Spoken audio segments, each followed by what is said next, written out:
시청자 여러분 안녕하십니까? 여러분 외출 전 항상 습관처럼 확인하는 것이 있다면 무엇입니까? 보통 오늘의 날씨가 어떻게 되는지일 건데요. 추운지 비가 오진 않는지에 따라 대비할 수 있기 때문이죠. 그런데 이 날씨가 주가를 결정한다면 또 날씨로 돈을 벌 수 있다는 사실 알고 계셨습니까? 오늘은 날씨를 알면 돈이 보인다고 자신 있게 이야기하는 분과 함께 이야기 나눠보겠습니다. 잠시 후 만나보시죠. 조상들의 지혜가 담긴 속담에서 과학적 근거를 찾아내는 날씨의 달인. 세계적인 투자가 워렌 버핏이 날씨 시장으로 간 이유를 물으며 날씨로 마케팅 전략을 살피는 남자. 살아가는데 빠질 수 없는 날씨를 생활 곳곳에 접목시키는데 일가견이 있는 그는 K웨더의 반기성 예보센터장이다. 연세대학교에서 천문 기상학과를 졸업하고 공군에서 기상예보 및 통보 장교, 기상대대장과 기상위성실장을 거치며 군 기상예보의 전설로도 불리는 그는 국내 기상 분야의 권위자로 꼽히고 있다. 특히 태풍과 집중호우 예보에 있어서는 그 누구보다 정확도가 매우 뛰어나 날씨로 인한 피해를 그의 예측으로 줄인 사례가 많다고 하는데 반평생을 날씨와 함께 살아온 삶, 날씨로 세상을 읽는 반기성 센터장, 그의 이야기를 들어본다.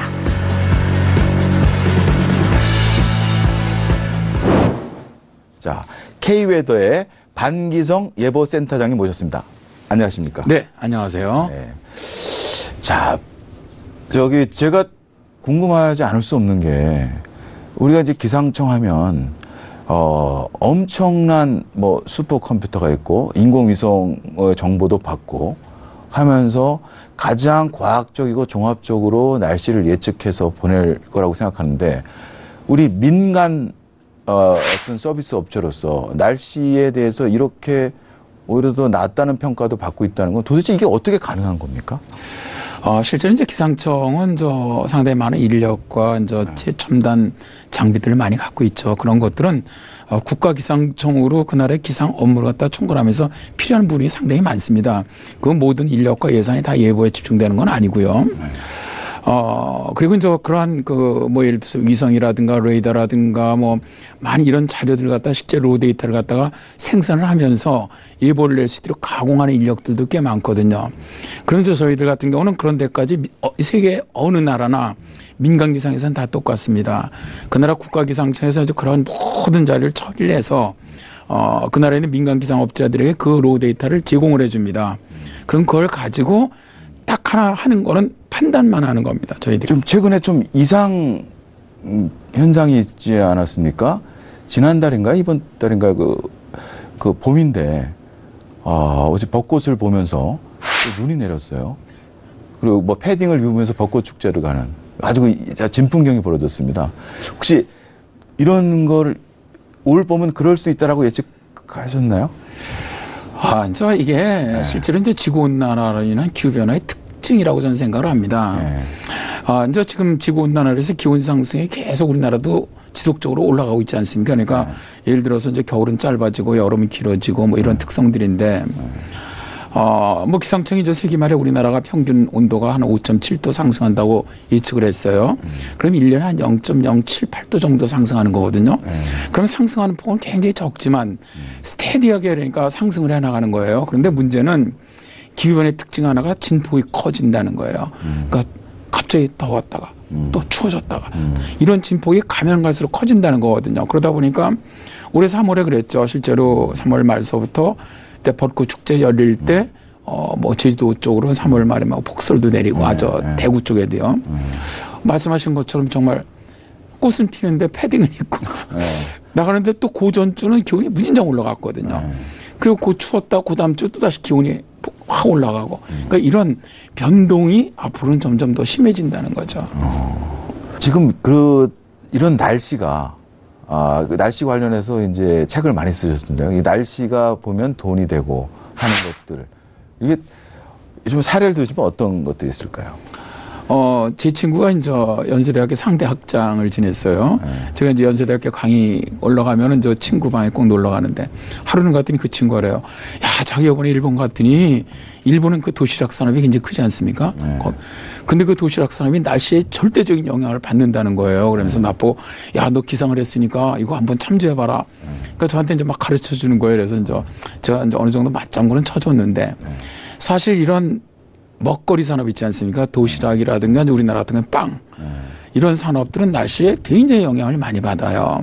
그러니까 이런 산업들의 특징이 뭐냐면은 재고가 없어야 한다는 거거든요. 그렇지 않습니까? 재고가 늘어나면 그 유통기한이 짧기 때문에 거의 폐기하거나 아니면 빵 같은 경우 푸드뱅크에 보내야 되거든요.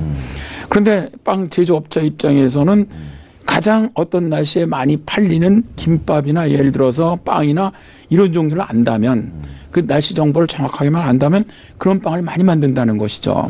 예를 들어서 그러니까 뭐 좀 춥거나 비가 올 것 같은 뭐 피자빵을 많이 만든다든지 뭐 이런 빵을 그때마다 바꾸는 겁니다. 그래서 저희도 우리나라의 대표적인 제빵 회사하고 이제 날씨 정보를 제공을 해주는데 거기에 이제 그날 어떤 날씨니까 이렇게 제공을 해주면 거기에 맞춰서 이제 생산을 갖다 기획하고 만들어내는 거죠.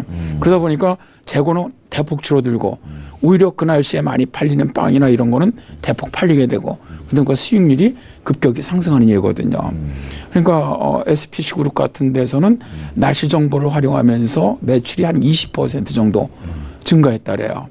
그러니까 상당한 거죠. 날씨를 하나 이용을 해서 저는 매출액이 20% 이상이 늘었다면은 그건 굉장한 것 아니겠습니까? 야, 진짜 우리 한국의 날씨 어떤 그 기본적인 객관적인 데이터를 받아서 종합적으로 판단하는 능력 이거 수십 년간 해서 거의 뭐 장인의 세계에 오르셨다라고 제가 지금 듣고 있습니다. 날씨의 종합적인 판단 능력이 있어서. 이런 수십 년간 이 일을 해오셨잖아요. 근데 이 일을 시작한 계기나 젊을 때 뭐 어떤 특별한 어떤 것들이 있었나요? 이 날씨의 세계에 들어오신 계기. 제가 이제 연세대학교에서 이제 대기화학을 전공을 했는데 사실 이제 제가 대학 다닐 때가 40년이 넘었지 않습니까? 졸업한 지가 딱 40년 됐는데 근데 그 당시에는 이 기상학이 저희들과 이제 같이 졸업한 기상 전공한 사람이 10명 전후였어요. 거기서 여학생 빼고 뭐 이제 그러면 몇 명 되지 않는데 그 당시는 기상을 해갖고 취직을 할 데가 없었습니다. 진짜로. 나가서 그러니까 이제 친구들끼리 같이 술을 한잔 마시면서 이제 졸업할 땐 됐고 진로를 얘기를 하면서 서로 그때 이제 어떻게 보면 이제 합의가 된 거죠. 그냥 서로 뭐 꼭 그렇게 하자는 건 아니었지만 야, 우리 몇 명 되지도 않는데 서로 동기들끼리 가갖고 똑같은 데 가갖고 경쟁하지 말자. 그러니까 내가 만일 이쪽으로 가면 넌 다른 데 가고 다른 데 가갖고 각각 개척을 해보자. 그렇게 얘기가 됐고 그래서 저는 이제 군을 택한 거죠. 군에는 공군에는 기상장교가 있거든요. 거기는 전투기를 운영하기 때문에 기상부대가 있습니다. 그래서 나는 그럼 군에 가갖고 이제 거기서 군생활을 하겠다. 그래서 저희들이 몇 명 졸업 안 했는데 이제 지금 뭐 예를 들어 세계 기상기구의 아시아국장 굉장히 높은 자리 우리나라 사람은 처음 나왔죠.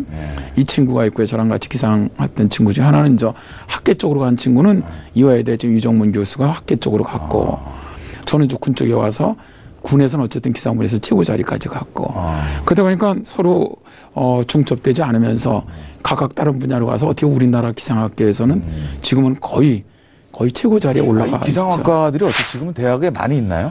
저희들이 다닐 땐 서울대하고 연대밖에 없었습니다. 근데 지금은 우리나라 10개 대학에 기상학과가 설치되어 있습니다. 그러면 군으로 이제 직업군으로 들어가신 거고. 네네. 그래서 그 최고위급이라니까 그러면 기상장교로 어디까지 올라가는 거예요? 공군에서는 이제 기상부대장이 대령입니다.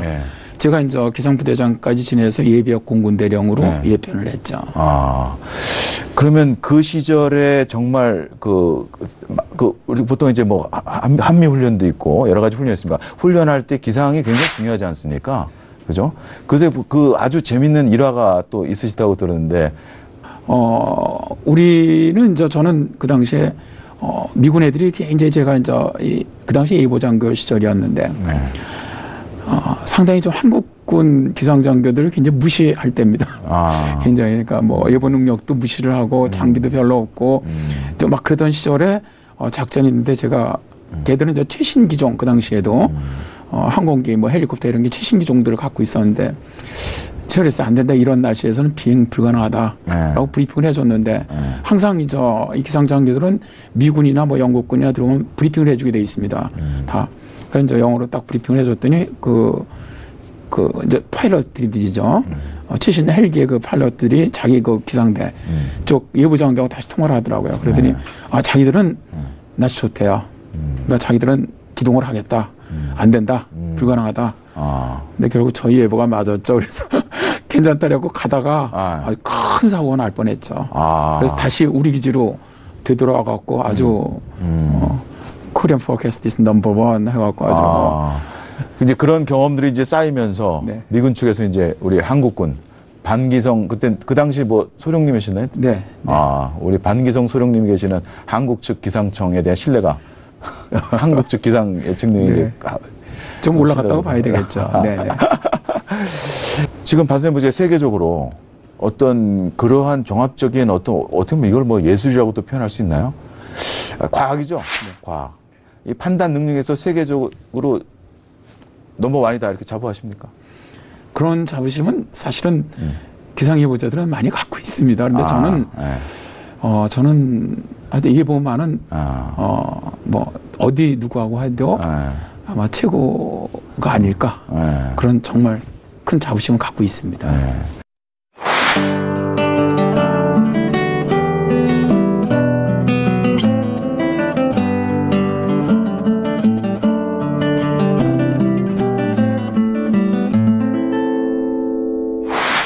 요즘 날씨 하면 우리 한국민들 요즘 힘들어하는 게 미세먼지입니다. 그 미세먼지 극복하기라는 책도 내셨다고요. 이 미세먼지 이거 어느 정도 우리가 좀 극복이 가능한 겁니까? 저는 미세먼지는 얼마 전에 박원순 시장이 미세먼지 많다고 그러니까 무슨 대중교통 무료했다가 사실은 또 여론이 이게 무슨 미세먼지 극복되기 전에 대중교통 무료로 해주는 게 그러면서 금방 철회를 했는데 지금 미세먼지가 어떻게 우리가 우리 정부에서 차원을 다뤄야 한다고 보십니까? 일단 이번에 문재인 대통령께서 일단 대통령이 되고 작년 9월 26일 날 이제 정부에서 미세먼지 종합관리 대책을 발표했죠. 여기서 제일 큰 게 뭐냐면 임기 기간 중에 30%를 저감하겠다는 겁니다. 미세먼지를 줄이겠다. 그러니까 제가 보기에는 거기서 장단기적인 그런 대책들이 쭉 발표되어 있지 않습니까? 제가 볼 때는 참 쉬운 대책은 없습니다.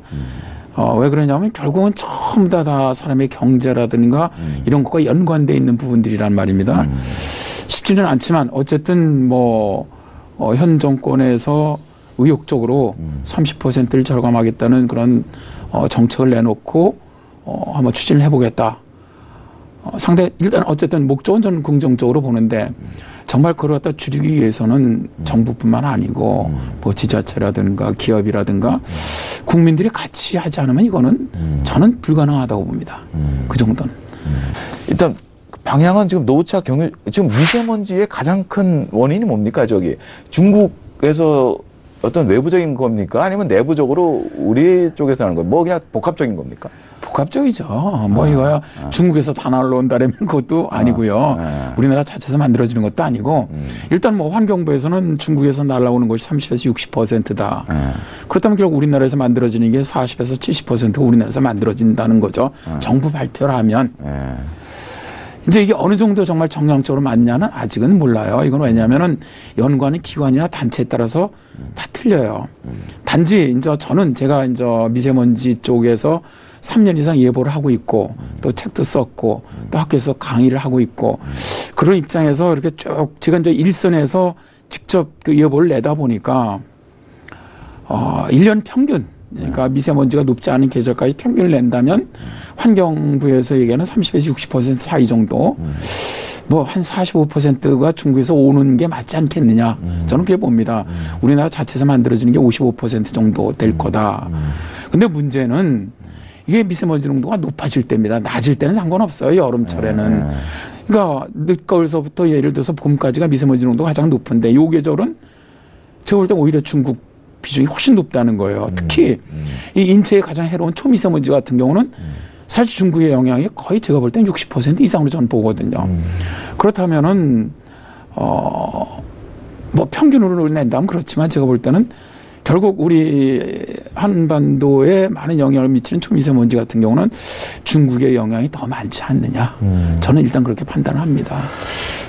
야, 뭐 중국의 영향이라는 건 뭐 우리가 어쩔 수가 없네요. 그 외부적인 요인은 뭐 중국이 있으니까 그건 뭐 어떻게 중국하고 분리될 수는 없는 거니까 그렇고. 그럼 국내적으로 좀 돌아가 보면 제일 큰 게 뭡니까? 그러니까 노후 경유차입니까? 일단 지금 뭐 초미세먼지 같은 경우는 이제 우리나라 전국 평균을 보면은 가장 많이 초미세먼지를 배출하는 곳이 산업체입니다. 산업체가 한 52% 정도 되고요.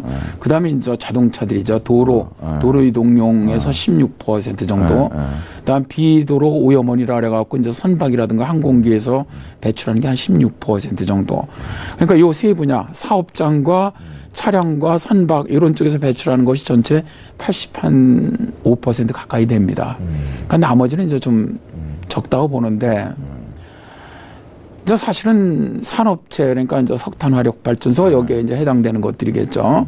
그다음에 많은 개인 사업장들 이런 데가 가장 많이 배출하고 이제 두 번째 그러니까 이제 그러다 보니까 자 이제 정부에서 내놓는 대책 중에 노후 석탄 화력 발전소를 가동 중단하겠다. 다음에 노후 경유차를 갖다 폐차시키겠다.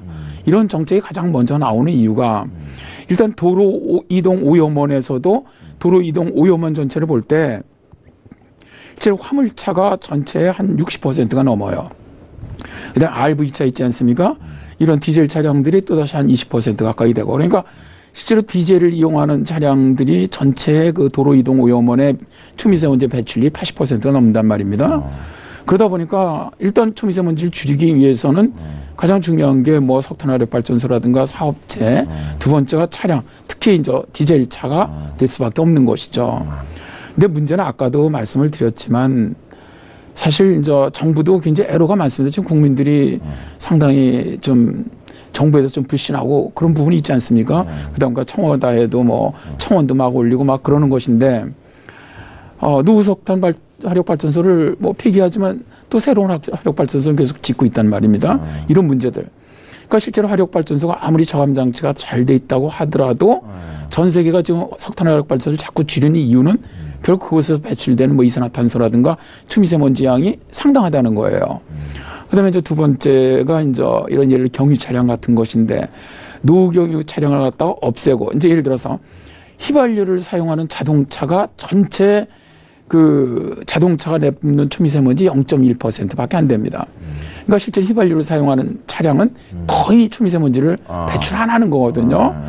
근데 문제는 이 노후 경유 차량을 폐차를 하고 이 사람들이 휘발유를 하는 이런 차량을 사는 것이 아니고 또다시 경유차를 산다는 얘기예요. 그럼 도로묵이네요. 그러니까 큰 효과가 우선 당장은 약간은 줄어들 수는 있겠지만 왜냐하면 신차는 아무래도 노후차에 비해서 덜 좀 뽑는다는 하지만 그 차량 절대적인 차량이 줄어들지 않는 한 그러니까 지금 독일이라든가 뭐 이런 선진국에서 경유 차량을 완전히 없애겠다고 하는 정책을 내세운 이유가 바로 그거죠. 독일은 아예 이제 목표 시점을 정해놓고 그때까지는 아예 경유차는 없애겠다 이런 겁니다. 네, 독일은. 네, 그러고 있죠. 결국 아까 이게 정부뿐만 아니라 국민이 어떤 친환경적 마음으로 같이 가야 된다는 그 말씀이군요. 그게 굉장히 중요한 게 사실은 중국이 왜 최근에 국제회의 같은 거 열고 그러면은 큰 나쁜 나라가 갑자기 좋아지지 않습니까? 공기가. 걔들이 여러 가지 방법을 쓴다고 하죠. 근데 그 중에 사실 애들이 제일 강력한 게 뭐냐면 서울시에서는 저걸 벤치마킹 했다 욕만 참 많이 먹었는데 바로 이제 대중교통 무료, 그다음에 차량 이부제 뭐 이런 겁니다. 근데 서울시에서 했던 거랑은 틀려요. 베이징에서 했던 거는 공무원 차량은 거의 80% 이상을 못 다니게 했고요. 그다음에 조금 이 상태 컨디션에 따라서 1등급, 2등급, 3등급 차들이 있는데 매연을 많이 내뿜는 차들은 아예 운행 중지를 시켜요. 그리고 그 후에 뭐 전기차라든가 좀 성능 좋은 게 50% 이부제거든요. 그리고 걔들은 산업차도 가동을 중단을 시켰어요. 화물차들은 일체 못 들어오게 합니다. 베이징 시내로. 그리고 만일 그 이부제나 이런 거 걸린 사람들 전 벌금을 물렸어요. 그러다 보니까 갑자기 좋아질 수밖에 없죠. 배출원이 따로도 없는 거 아닙니까, 진짜로? 근데 우리나라는 상식적으로 이제 경제하시니까 자, 화물차는 누가 많이 있습니까? 거의 영세업자들이거든요. 이게 생활형이거든요, 생활 밀착형. 저는 그렇게 생각을 합니다. 그러니까 늘 화물차 뭐 경차들 많이 디젤 많이 쓰니까 오지 마라 하면은 이 늦가을서부터 봄까지는 이제 집에 놓고 있어야 하는 날도 굉장히 그 사람들 아침에 가갖고 물건 떼어갖고 파는 사람들인데 그런 문제들도 있다는 것이죠. 그래서 쉽지가 않다는 거예요. 우리나라에서는 현실적으로 또 뭐 중국처럼 가지고 완전히 강제적으로 그건 공산주의국가니까 그게 가능한데 이거는 이부제라 해도 안 나오잖아요. 참여 차량이 5%가 안 됐단 말입니다. 그러다 보니까 제가 이제 한 신문 칼럼에 서울시의 이부제 차량 이부제라 갖고 어느 정도 정말 미세먼지가 줄어들었느냐. 제가 제 나름대로 계산해 보니까 50억 들여서 한 0.9 마이크로그램 정도 입방미터당 저감이 됐다. 이제 나중에 환경부가 얼마 지난 다음에 최근에 0.7 마이크로그램 한 거 보니까 저보다 약간 더 적게 했더라고요. 그거 그러니까 50억을 들여서 서울시에 초미세먼지 0.9 마이크로그램 줄였다면 그거는 가성비로 따지면 최악이죠. 정말 효과가 없다고 봐야죠. 그래서 이제 이런 부분들이 저는 오히려 지금 당장 어떤 물리적인 방법으로 미세먼지가 낮아질 수 있는 방법은 없다는 거예요.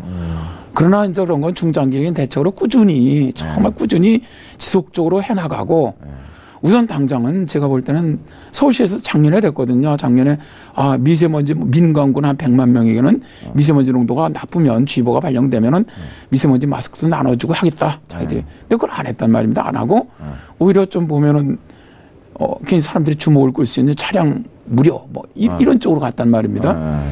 오히려 그런 것보다는 정말 좀 사실 미세먼지 마스크 저희도 사서 쓰지만 굉장히 부담스럽거든요. 가격이 비싸서.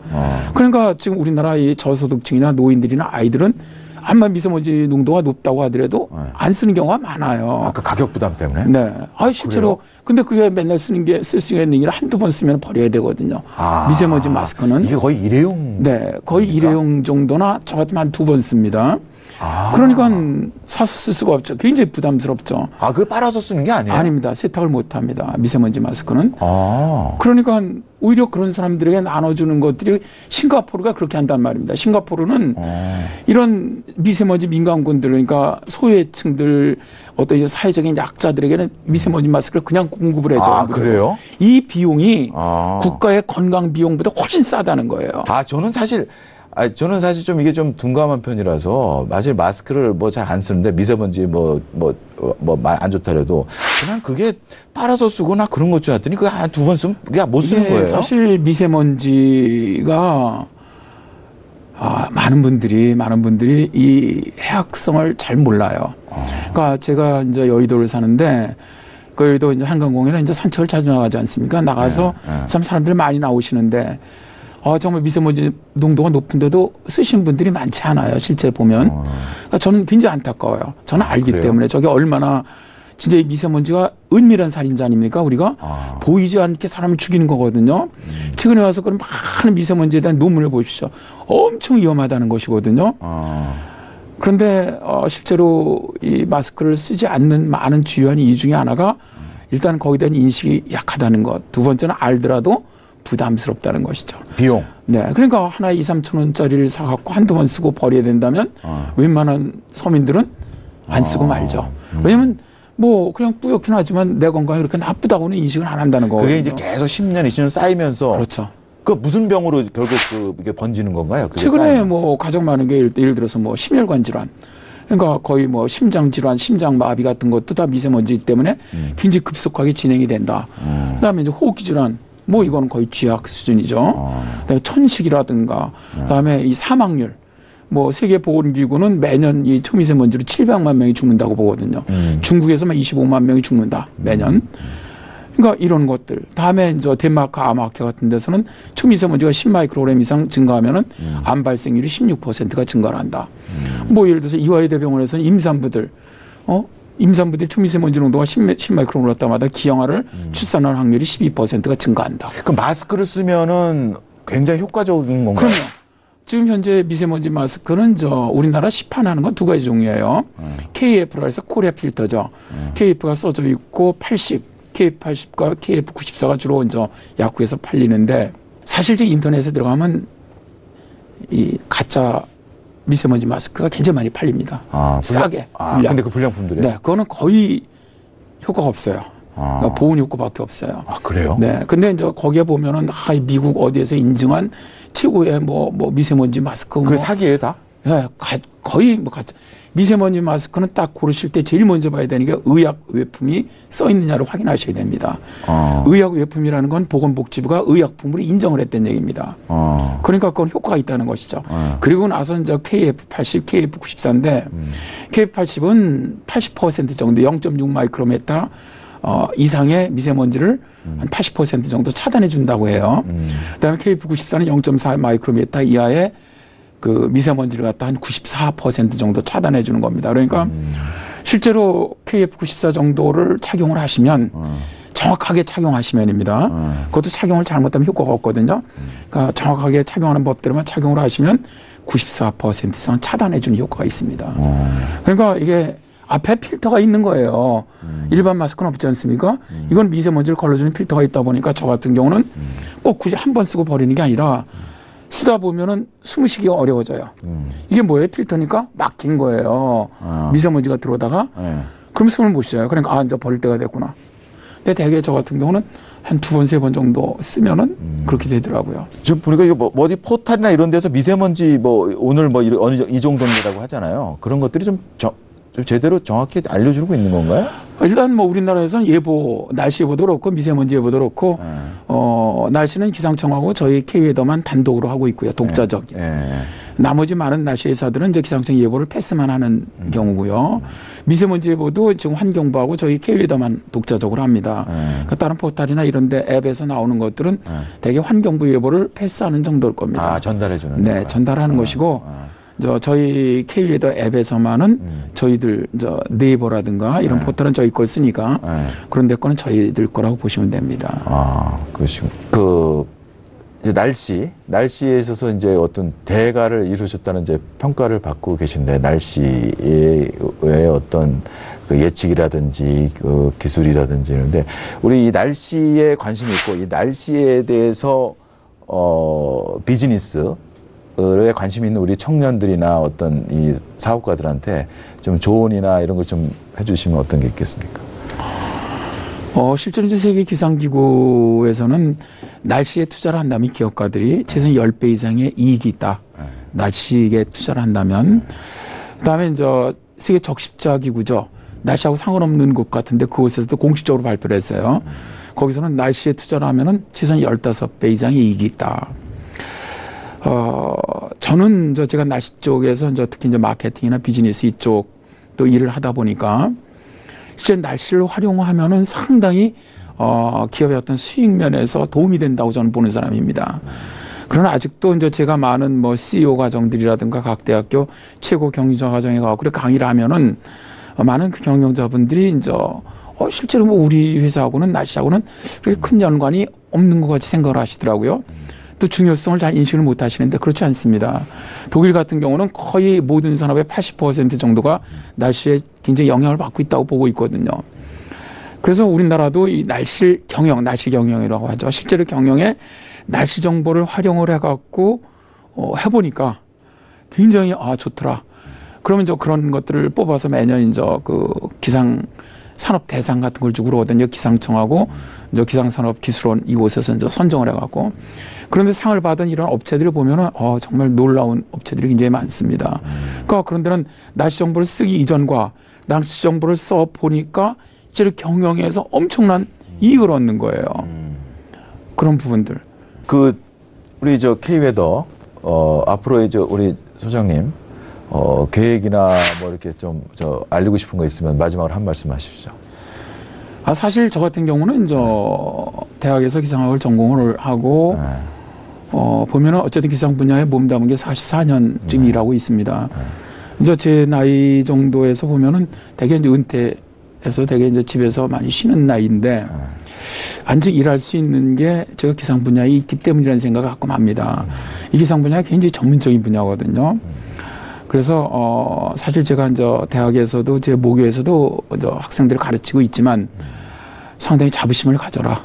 이 기상예보 분야 예보자들에 대한 그 외국의 그 직업 선호도로 보면은 미국이나 일본 같은 데는 한 150 직업군 가운데 10번 정도 안에 들어갑니다. 그래요?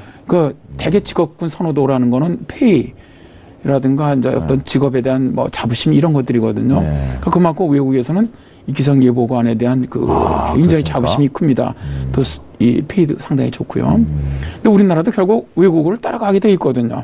앞으로 또 더군다나 기후 변화가 심해진다면 상당히 기후로 인한 리스크는 굉장히 증가할 거란 말입니다. 그렇죠. 그러니까 리스크를 갖다 해지하기 위한 가장 좋은 방법, 정확한 방법은 정확한 기상 예보거든요. 그러니까 그런 쪽으로 정확한 자기 능력만 된다면 아주 좋은 분야라고 생각을 하고요. 저 같은 경우는 치매만 오지 않는다면. 네. 죄송합니다. 이게 방송으로 적합한 용어인지는 모르겠는데. 괜찮습니다. 왜냐하면 판단하는 분야이기 때문에 정확하게 판단하기 위해서는 이 기억력이 이제 필수입니다. 그래서 치매만 오지 않는다면 그때까지 현역에서 좀 일을 하고 싶다.